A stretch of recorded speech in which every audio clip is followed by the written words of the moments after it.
35th lecture and in this lecture we study bilinear transformation. In the previous one we had explored the possibility of filter design by IIT, impulse invariant transformation. And one point that I want to emphasize in this connection is that the obtained frequency response we plot versus omega, which is capital omega multiplied by t, and therefore if the analog response, as you saw for the third order filter, it goes like this, and if capital omega t is pi somewhere here, then the digital filter, if it has a little bit of aliasing, will come like this, a bit of aliasing comes like this and then goes up again like this. Okay. The scale is the same for the x-axis, the frequency axis. For the analog and the digital, they are linearly related because small omega is capital omega times capital T. In the bilinear transformation, we shall compress the analog scale from 0 to infinity to 0 to twice pi. Okay, we shall compress the frequency scale, an infinite frequency scale, infinite frequency span, we shall compress to a finite span. And the philosophy is the following: if you are given if you are given an analog transfer function HA of S, you can always simulate HA of S in what used to be once upon a time a popular type of computer called analog computer. Okay? You don't have to know what analog computer is, but the basic fact that in simulation of HA of S you require summation, you require multiplication by a constant, and you require, the only dynamic element that you require in analog simulation of HA of S is an integrator. And what people used to do is to use op amps for integration and simulate any given transfer function by op amps only. Adder, multiplication is either a potentiometer if alpha is less than 1, or an op amp if alpha is greater than 1. You can take care of both plus sign and minus sign, inverting op amp and non-inverting op amp. Integration is done by putting a capacitor in the feedback loop, and the integration is usually associated with a negative sign, minus integral. Okay. So the basic fact is that if I have an adder, a multiplier, and a block of transfer function 1 by S which describes an integrator, I can simulate any given analog transfer function. All right. So if I simulate the given transfer function by adders, multipliers and integrators, I can convert that diagram into a digital filter, because in a digital filter addition is the same, no change, multiplication is the same, no change, only change is we shall require a digital integrator. That is all. That is the philosophy behind the bilinear transformation, and it has proved to be the best possible analytical design, and therefore we shall consider BLT in great details. what we are seeking is a digital integrator. Now, if we have an integrator with x a of t giving rise to y a of t, then y a of t is equal to integral x a of t dt, all right. And to be able to get a digital integrator, let us evaluate y a of n t. Then y a of n t can be written as the initial condition at n minus 1 t, n is an integer, initial condition, plus integral from n minus 1 t to n t x a of t dt. Is that okay? There is no approximation here, this is exact. I want to find the value at n t, this is the initial condition at n minus 1 t, and the interval capital T, I integrate the function over that interval. And what I do now is I write this as y a n minus 1 t plus I approximate this integration. In digital simulation there is no integration, integration is simply finding the area by approximation. So, if I use the trapezoidal rule, that is what I do is I take the average value and multiply by the interval. Okay. So, I approximate the integration as half x a of n t plus x a of n minus 1 t multiplied by capital T. All right. So, this is an approximation. I have no other alternative because a digital computer or digital hardware cannot integrate in the manner that an op-amp does. And this is a small enough interval, capital T is a small interval, small enough so that the spectrum of X is the same in the baseband of the sampled signal. Okay. Now, this is what we call y of n, the quantized version of y a n t we call y of n. So, if I bring this to the left hand side, it is y of n minus 1, and you get capital T by 2 x of n plus x of n minus 1. We have got now a difference equation relating the output and input of a digital version of an analog integrator. We call this a digital integrator. You can see that the transfer function, if you take the Z transform of this, half x of n plus x of n minus 1, if you take the Z transform of this, then you get yz by xz equal to t by 2 1 plus z inverse from xn plus xn minus 1 divided by 1 minus z inverse. All right. And this should correspond to 1 by s. 1 by s is the integrator in the analog domain, and in the digital domain this is the transfer function. Therefore, s corresponds to 2 by t 1 minus z inverse divided by 1 plus z inverse.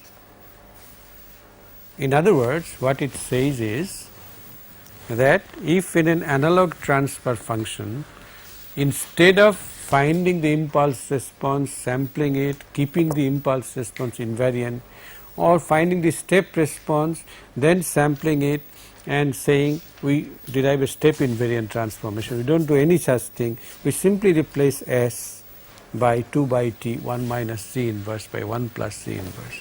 Then that should be a good digital filter, because summation and multiplication are invariant whether the domain is analog or digital. You do the same thing.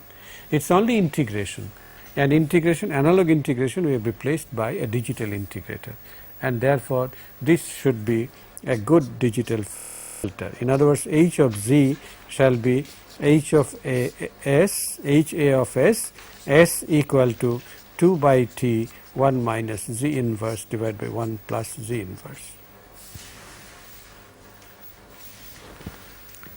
The transformation from S to Z is called a bilinear transformation because it is a rational function with being a ratio of a linear function divided a linear polynomial divided by a linear polynomial. So, it is called bilinear transformation or simply BLT. In order that it be a useful transfer function, in order that h a of s transforms to a useful h of z, first condition is h of z must be stable. In order to explore or examine whether this transformation is stable or not, let us invert the relationship S equal to 2 by t 1 minus z inverse divided by 1 plus z inverse. If I find z in terms of S, then I get z is equal to 1 plus s t by 2 divided by 1 minus s t by 2. This is very simple to derive. Okay? Inverting this, I express z in terms of S, and therefore magnitude z would be equal to magnitude of 1 plus sigma t by 2 plus j omega t by 2 divided by 1 minus sigma t by 2 minus j omega t by 2, and that is equal to square root of 1 plus sigma t by 2 whole squared plus omega t by 2 whole squared 1 minus sigma t by 2 whole squared plus omega t by 2 whole squared. Now you look at this expression carefully. If sigma is less than 0, if sigma is negative, then obviously the numerator will be less than the denominator, and therefore this corresponds to mod z less than 1, right. If sigma is equal to 0, this corresponds to mod z equal to 1, and sigma greater than 0 corresponds to mod z greater than 1, and therefore it is a stable transformation. That is, left half plane is transformed to inside the unit circle, and in order that h a of s is useful, it must have all its poles in the left half plane. So, poles are transformed to inside the unit circle. The imaginary axis sigma equal to 0 is transformed to the unit circle, and the right half plane is transformed to outside the unit circle, exactly like the impulse invariant transformation, and therefore it is a stable transformation. A figure that I am very fond of is the following: j omega sigma, and I have the real part of z and the j imaginary part of z. The imaginary axis transforms to the unit circle. Okay. The left half plane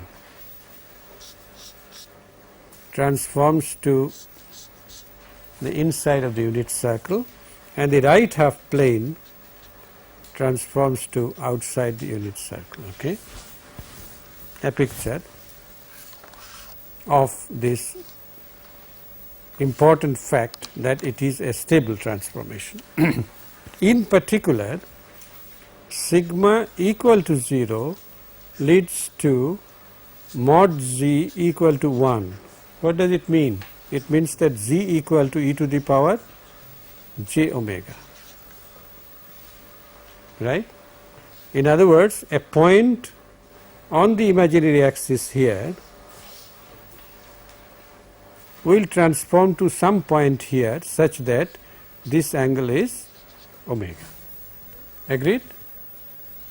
A point on the imaginary axis here, that is sigma equal to 0, will transform to a point on the unit circle whose angle is omega. All right. Only then mod z can be equal to 1. If I write this in the equation S equal to 2 by t 1 minus z inverse divided by 1 plus z inverse. If we write S equal to j omega, then I should write z equal to 1, z equal to e to the power j small omega. So, 1 minus e to the minus j omega divided by 1 plus e to the minus j omega, and it requires a little bit of manipulation to put it in terms of a real quantity. I can write this as e to the minus j omega by 2, then I get twice j sin omega by 2, and in the denominator if I take e to the minus j omega by 2,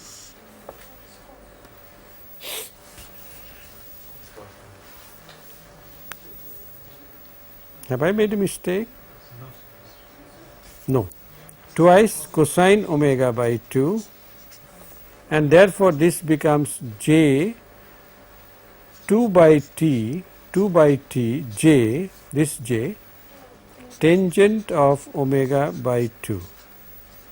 That means that capital omega goes as 2 by t tangent of omega by 2. All right.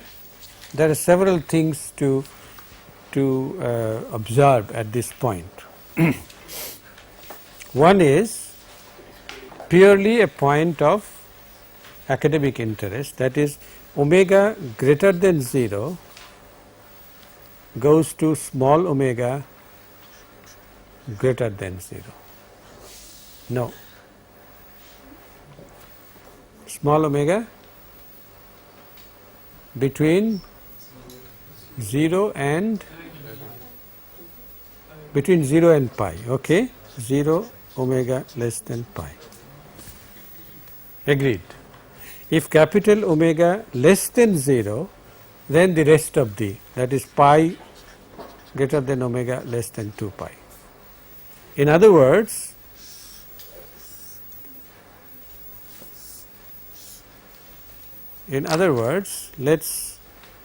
this line will go to the upper half of the unit circle, and this line omega less than 0 will go to the lower half of the unit circle.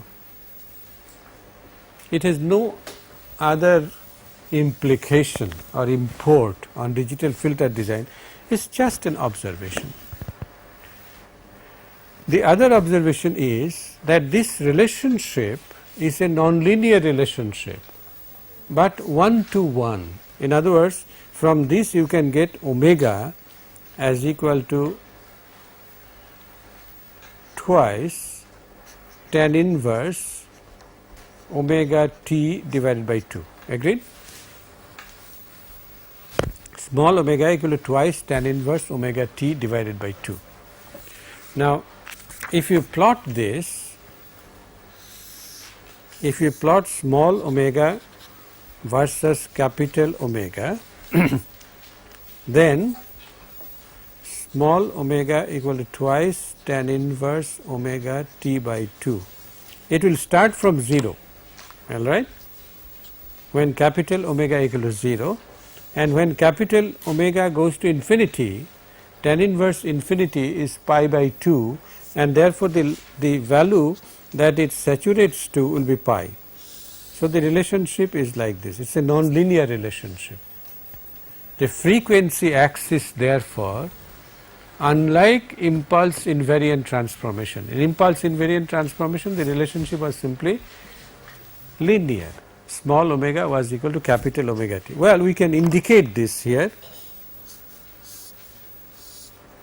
This is small omega equal to capital omega t.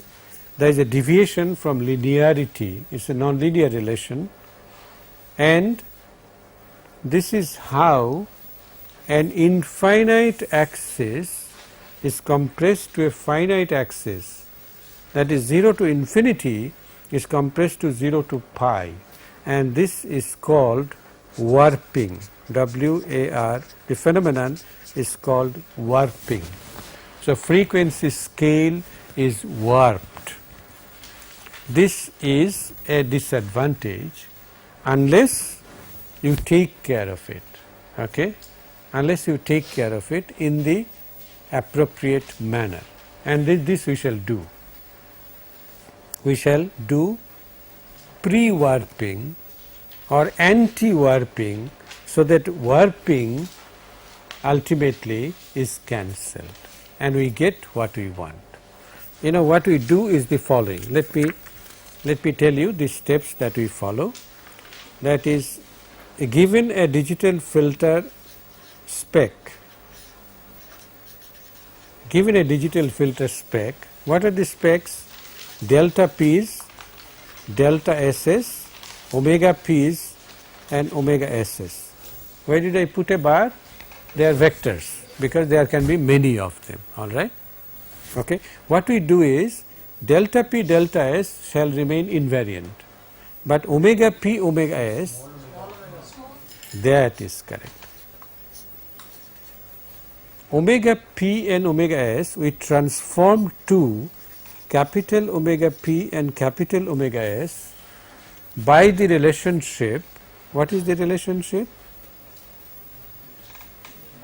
2 by T tangent of omega P S divided by 2. So, we first pre-warp, that is the digital filter specs we pre-warp to analog specs. Small omega p. I am making this mistake again and again. Okay. Small omega p. Let me write it down. Omega p s is equal to 2 by t tangent of small omega p s divided by 2. You first transform this, then you get a spec on analog filter.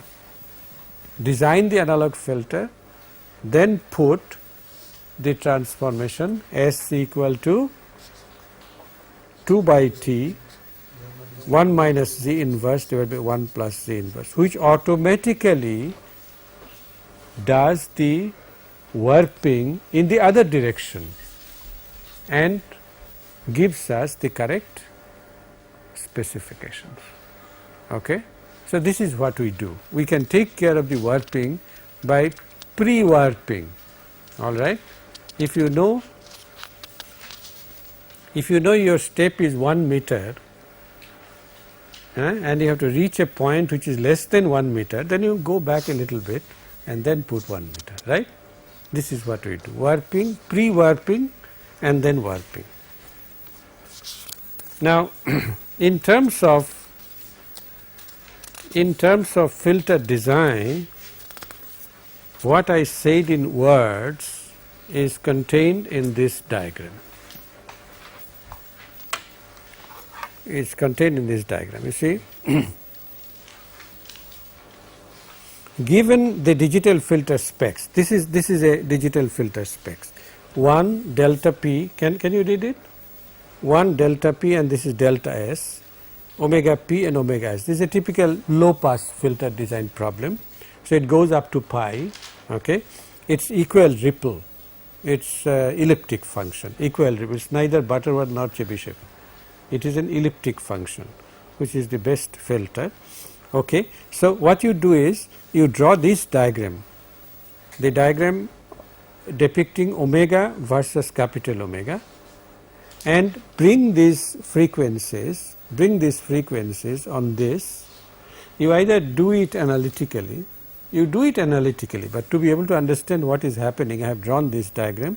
You bring omega p, find the corresponding capital omega p and capital omega s, then bring them over here, and with the same tolerances draw the analog filter magnitude response.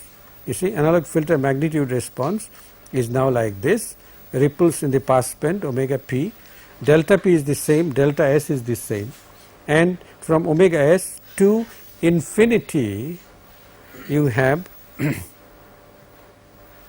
well, what has been shown here is only up to this. Do you see this? What has been shown here is immediately after the first maximum. The rest occurs beyond the page, and so it has not been shown. You understand? There must be the same number of ripples in the, except that what happens between omega s and pi here happens between capital omega s and infinity. Okay? So, this is the process that is followed. Any question on this? No.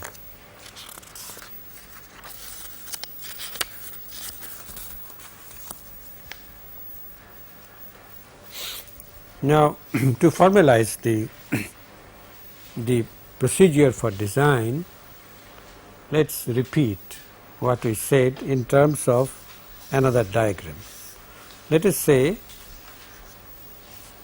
at the present time we shall be concerned only with low pass design, because we know how to convert a low pass into any other form. We shall take other examples of design later, but if I have a low pass design, then typically the specs would be 1 delta p, then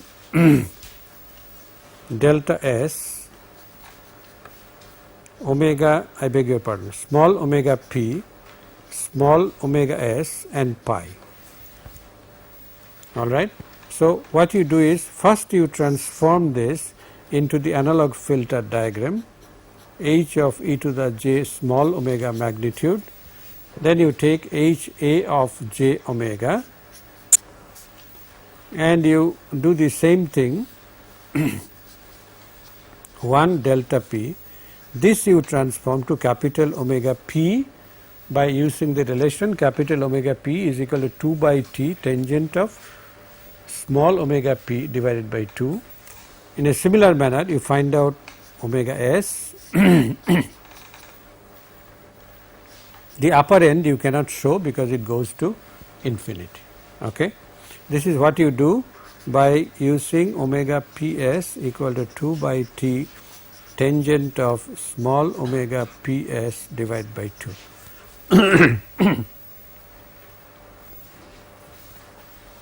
This is for BLT, bilinear transformation. Side by side, I would also like to keep the relationship for impulse invariant transformation. What is it? For impulse invariant transformation, it is simply omega p s divided by capital T. Isn't that right? When we take an example of design, we will do with impulse invariance as well as bilinear. Okay? We have not done any example of design so far with impulse invariance. We will do them together to point out the differences and advantages of BLT over IIT. Now, the other thing that I want you to notice is that IIT actually is an approximation of BLT. Do you say this? If omega t by 2 is small, then tan inverse omega t by 2 is same as omega t by 2, and therefore you simply get omega t. In other words, this part of the nonlinear diagram, which is coincident with the linear diagram, this part is true for IIT, the rest for BLT. and because it deviates, there is aliasing. Now, I would also like to point out that there is absolutely no aliasing in bilinear transformation. Why? Because the total transfer function is being transformed, S is being transformed. In the impulse invariant transformation, only poles were transformed. In step invariant transformation, only poles were transformed, and additionally a 0 at infinity was created. We do not do anything like this here. We take care of the total baseband 0 to pi.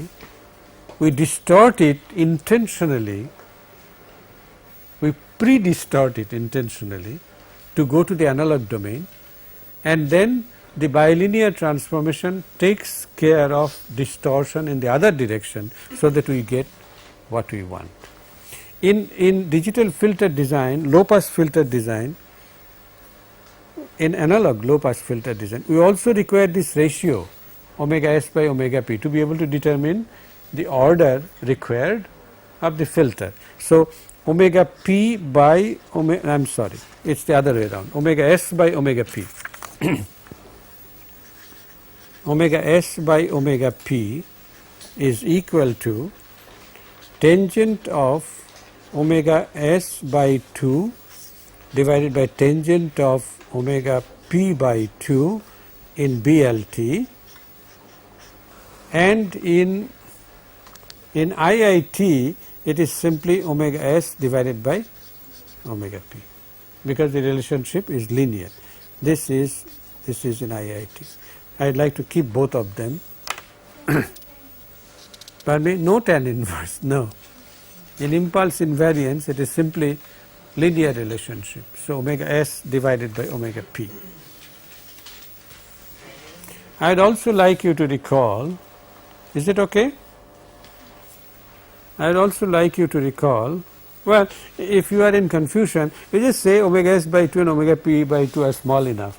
So, the tangent theta can be replaced by theta. That is what gives IIT. Okay?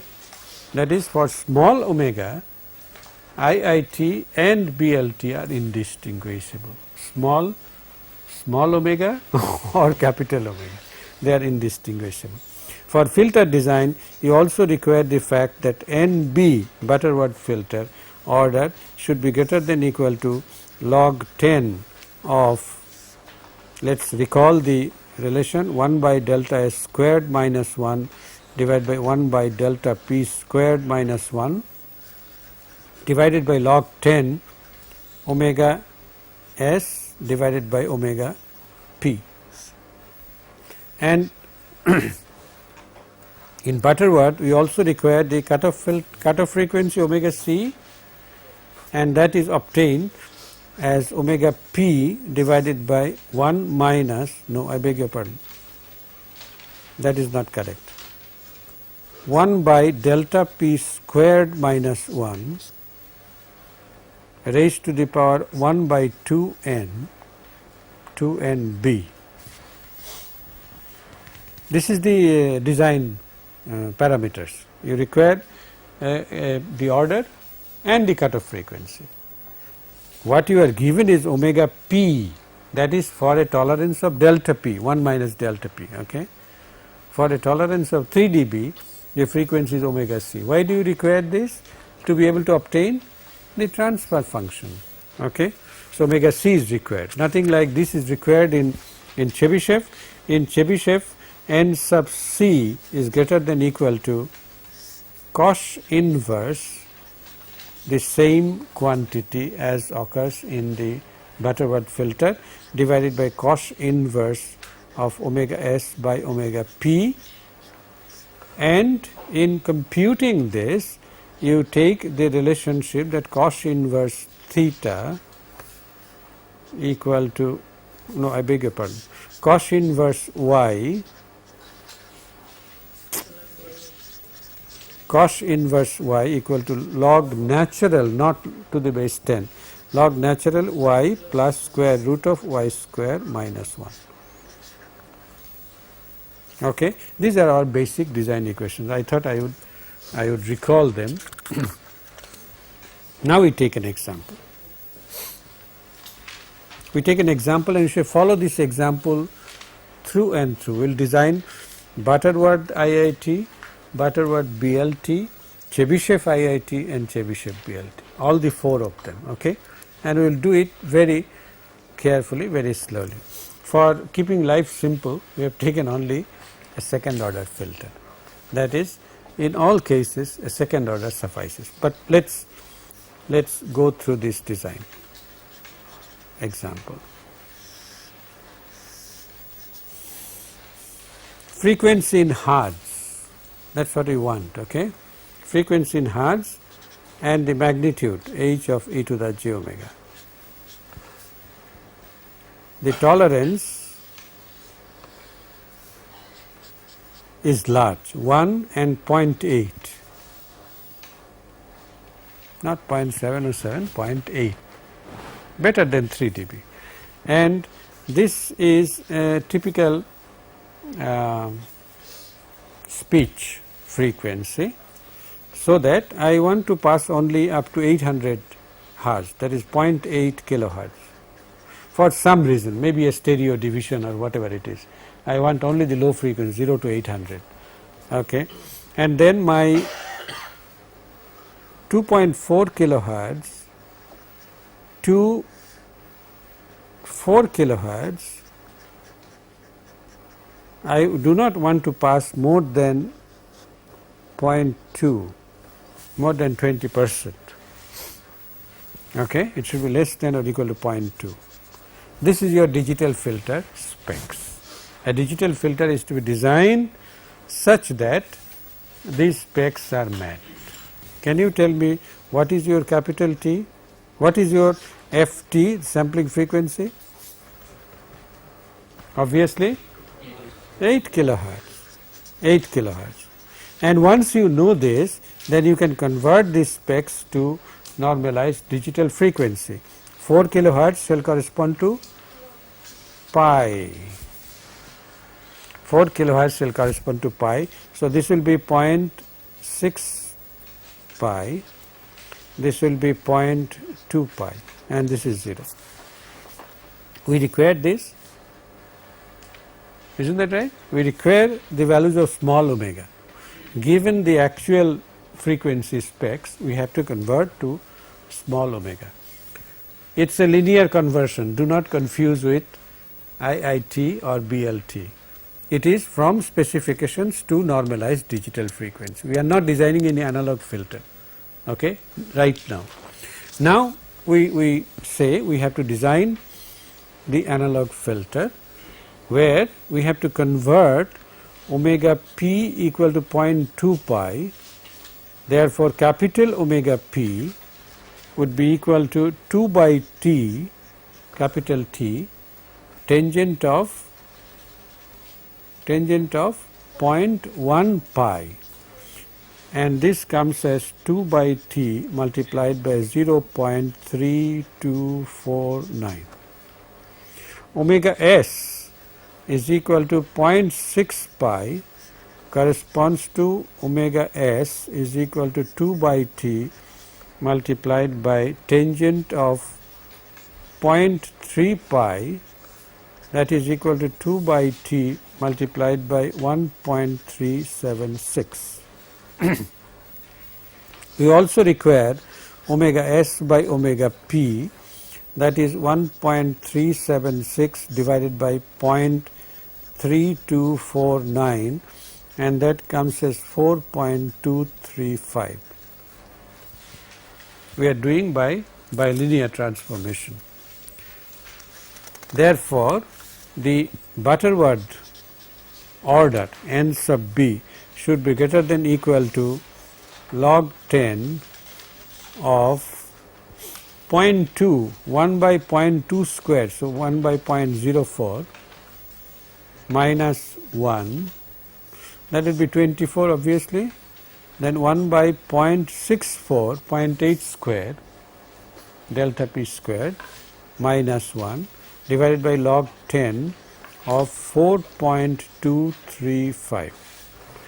If you simplify this, the right hand side comes as 1.3.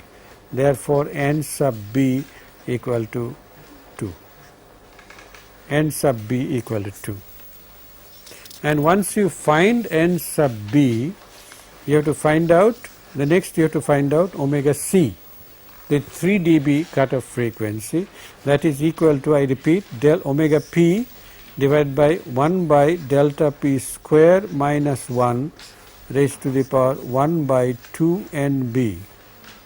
And if you substitute, omega p is 2 by t multiplied by 0.3249 divided by 1 by 0.64 minus 1 raised to the power 1/4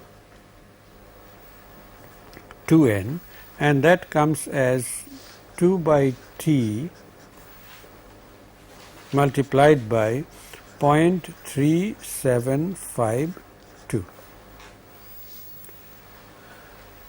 Does that sound reasonable? Does it check? 0.8 is at 0.3249. So 0.707 must be later. Okay? If this figure had come lower than 0.3249, then you suspect yourself that you have made a mistake. Okay? You must keep your eyes, ears, hands, everything open. Okay? Now, now I can write my HA of S. HA of S is omega c squared divided by S squared, second order. So, B1 omega c s plus omega c squared, and B1 is equal to twice, yes, sine or cosine? Sine. Here it does not matter because it is second order filter, but it should be sine. Sine of pi by 4, pi by 4. That is equal to 2 multiplied by 1 by root 2, so it is simply root 2. Okay. And therefore, my h of z would be equal to omega c square divided by s square plus root 2 omega c s plus omega c square, with s equal to 2 by t 1 minus z inverse divided by 1 plus z inverse. Now you shall notice a magic. Capital T shall disappear from the result. Capital T shall disappear from the result. We write, let me do one more step here. We write this as omega c t by 2 whole square in the numerator. That is, we multiply by t square by 4. Then in the denominator I get s t by 2 whole square plus root 2 omega c t by 2 s t by 2 plus omega c t by 2 whole square. Any objection? S equal to whatever that is. All right. Now we have found out omega c to be 2 by t multiplied by 0.3752. So omega c t by 2 is simply 0.3752. Capital T is gone.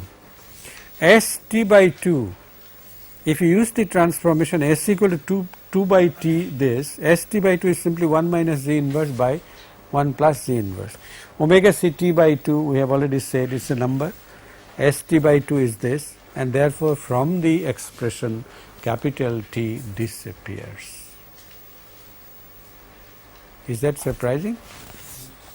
No, it has to, because bilinear transformation suffers from no aliasing. The transfer function should not depend on capital T. Once you have sampled, your specs have been given, 4 kilohertz was the end of the baseband, which meant sampling frequency of 8 kilohertz, and therefore we are in perfect shape, no aliasing. The transfer function should not contain capital T, and this is in general true, although you shall have to calculate up to omega sub c in terms of capital T before substituting. Another way to do this is to assume capital T equal to 2. Then the factor 2 T by 2 or 2 by T disappear. You can start that right from the beginning, but you must add a word because capital T does not matter. We arbitrarily assume capital T equal to 2. All right. Okay. Then if you do this, if you now substitute and simplify, the transfer function becomes 0.0842 1 plus, after some simplification, 1 minus 1.0281 is the inverse plus 0.3651 z to the minus 2. This is what the transfer function becomes, and as I already said, it is independent of capital T.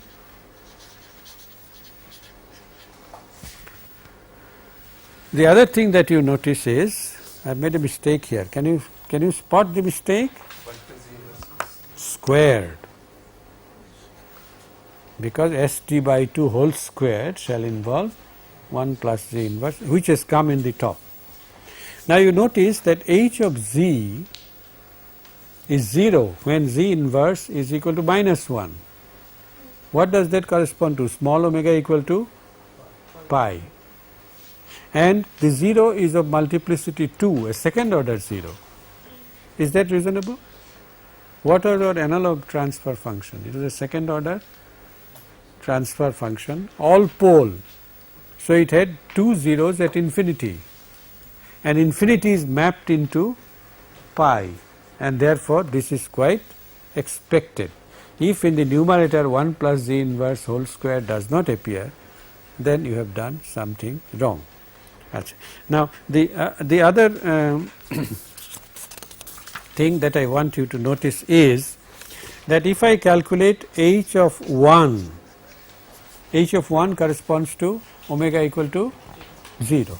H of 1, then you get 0.0842 multiplied by 4 divided by 1.3651 minus 1.0281, and this comes as 0.3368 divided by 0.3370. It is not exactly 1. It is less than 1. Why? It should have been exactly 1. Why has this occurred? Rounding, that's right. Not aliasing. It is not an effect of it. It has occurred because of rounding. I finally wish to close by showing you a diagram of the magnitude plot. Can you see this on the monitor? Okay. You see, magnitude plot, it starts from, we have shown it as 1, although it is slightly less than 1. I mean, it was not possible to distinguish here. Now you notice that at pi, again it is not exactly 1, which means that I have made a mistake. At pi it should be exactly 0. It should be 0. Therefore, there is a mistake here in drawing the diagram. Is that clear? Okay. You also should notice, is this point clear? Yes, that it should go to 0 because you have 1 plus z inverse whole squared in the denominator, not due to one factor, due to two factors it should be doubly 0, isn't it? Well, 0 multiplied by 0 is 0. You look at the phase plot. You see, the phase plot is linear up to a certain extent, about 1 radian, okay, is linear. Beyond that it is highly nonlinear. It saturates at minus pi, it saturates at minus pi ultimately. And if you want to use this in a situation where delay distortion is not permitted, then you have to use an all pass filter. First order or second order? If possible, you say first, I expected this answer because our filter was second order, you want to compare.